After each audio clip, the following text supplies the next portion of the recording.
la naissance du Christ par l'ange Gabriel à la Vierge Marie. Il était venu la voir, comme vous venez de l'entendre, le 6e mois, et ce 6e mois, c'était le 6e mois de l'annonciation de la naissance de Saint Jean-Baptiste par Élisabeth, ça veut dire le 6e mois de sa grossesse. Et aussi, le 29e jour, c'est le jour de la naissance du Christ, parce que le Christ est né le 29 du mois Pierre, et le 29e jour aussi, est le jour de la résurrection, parce qu'en réalité, dans l'histoire, sur le calendrier, le Christ est ressuscité le 29 Baramat aussi, ça veut dire qu'il est ressuscité le même jour de l'Annonciation. Alors l'Église, pour célébrer ces trois fêtes, a préparé que chaque 29 du mois, on fait la commémoration de ces fêtes, on prie de la mélodie joyeuse comme vous l'entendez, et on lit aussi les textes de l'Annonciation. En réalité, cette Annonciation, comme étant le début du cycle du salut, ça veut dire que à travers cette Annonciation, on a vécu le salut, parce que c'est par l'Annonciation que le salut a été lancé. La Vierge a été informée, elle devient tout de suite enceinte, et le Christ est né, et le Christ est crucifié, et il est ressuscité le jour de sa résurrection, ça veut dire le 29 Baramat aussi.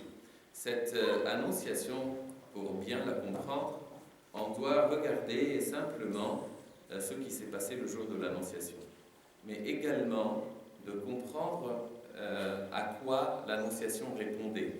Et cela, on le voit très bien dans les psaumes. Si vous avez entendu les psaumes de toutes les prières aujourd'hui, ça veut dire, vous n'avez pas entendu celui des vêpres, mais peut-être des matines. Alors, le psaume des vêpres parle de cette attente en disant que le psaume parle au Seigneur en lui disant de venir, en disant « Seigneur, déplie les cieux et descends ». C'est une attente qui se prépare ici, c'est quelqu'un qui a besoin du salut du Seigneur, ce n'est pas une annonciation à quelqu'un qui est surpris, ça veut dire « Ah oui, le Seigneur va venir ». Non, c'est pas ça du tout, c'est une attente qui était accomplie par l'annonciation, ça veut dire c'est une annonciation qui accomplit une attente. Et sans cette attente, cette annonciation n'a pas de valeur. Et ça, c'est la première chose. Et la première chose, pour vraiment vivre cette fête, on doit comprendre, ça veut dire quoi, avoir cette attente envers le Seigneur. Qui sont les personnes qui ont cette attente, qui demandent à voir vraiment le Seigneur venir dans leur vie? Qui sont ces personnes qui donnent à cet acte une importance? Seigneur, j'attends ta venue.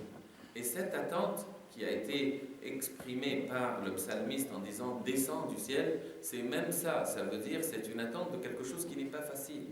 Je ne suis pas en attente de quelque chose de simple ou quelque chose de facile à faire, c'est une vraie attente pour quelque chose de très grand. Le Seigneur va descendre du ciel. Et sans cette attente, comme je vous dis, l'annonciation n'a pas de valeur. Sans cette attente, l'annonciation n'a pas d'effet sur la personne. C'est comme quelqu'un qui, pendant un certain temps, était en attente d'une grande chose qu'il voulait. Par exemple, d'avoir son diplôme après 5 ans d'études à la fac, d'avoir un poste de travail, un job, après une longue attente de ce travail. C'est vraiment une attente qui est avec beaucoup de pression sur la personne et qui, avec cette annonciation, lui donnera beaucoup de joie. Et c'est pour cela qu'on célèbre cette annonciation. On célèbre le jour où finalement on a reçu la réponse du Seigneur pour nos attentes qui étaient « Seigneur, viens, descends du ciel ». La deuxième chose dans cette annonciation, en réalité, c'est la foi. Et c'est pour cela que si vous avez bien suivi la lecture de l'épître de Saint Paul, elle parlait de la foi. Elle parlait profondément de la foi. C'est quoi vraiment en vérité la foi? La foi, c'est de prendre la parole du Seigneur pour vérité. Ça veut dire agir selon cette vérité. Si le Seigneur va venir, alors je dois me préparer pour sa venue. Si le Seigneur doit venir, je dois être à la hauteur de cette réception. Je dois vraiment prendre sa parole comme une parole de vérité qui doit être accomplie dans ma vie parce qu'elle le sera. Et c'est ce que la Vierge Marie le dit à l'ange à la fin de l'Évangile, cette parole qui devient une parole de sagesse et que tout chrétien doit vraiment répéter dans sa vie. Elle dit « Je suis la servante du Seigneur, que tout se passe pour moi comme tu me l'as dit. » Et c'est ici l'attente de quelque chose qui arrive, et quand elle arrive, je suis prêt à la vivre comme le Seigneur le veut. Alors, par exemple, je suis en attente de la venue du Seigneur. Et le Seigneur choisit de venir dans une certaine manière. Et je suis prêt à le recevoir dans la manière qu'il a choisi de venir. Ça veut dire, par exemple, s'il vient par une épreuve, je suis prêt à le recevoir à travers l'épreuve. S'il vient par une joie, je suis prêt à le recevoir à travers la joie. Je suis prêt à recevoir le Seigneur à travers la manière qu'il a choisie pour venir. Et c'était lui qui a décidé. Mais moi, je suis dans l'attente de sa venue. Alors, la Vierge Marie reçoit d'une manière très étonnante. C'est quelque chose de très difficile à recevoir. C'est qu'une femme devient enceinte sans être mariée. C'est quelque chose d'incompréhensible.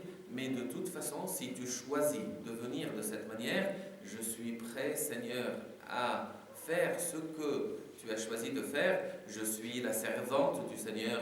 Que tout se passe comme tu l'as dit. Et la troisième chose aujourd'hui, c'est que si on est dans l'attente, on est dans la foi, et parce qu'on est dans la foi, on va accomplir vraiment ce travail et le prendre à fond. Comme j'ai décidé d'accepter, je vais aussi m'y mettre profondément dans ce travail que j'ai accepté. Ça veut dire qu'il y aura toujours une réaction qui voudra dire « Seigneur, j'étais en attente de ce que tu m'envoyais, que tu viennes me voir. Je suis dans cette attente. Je suis dans la foi de ta parole parce que j'accepte la manière que tu choisis de venir avec.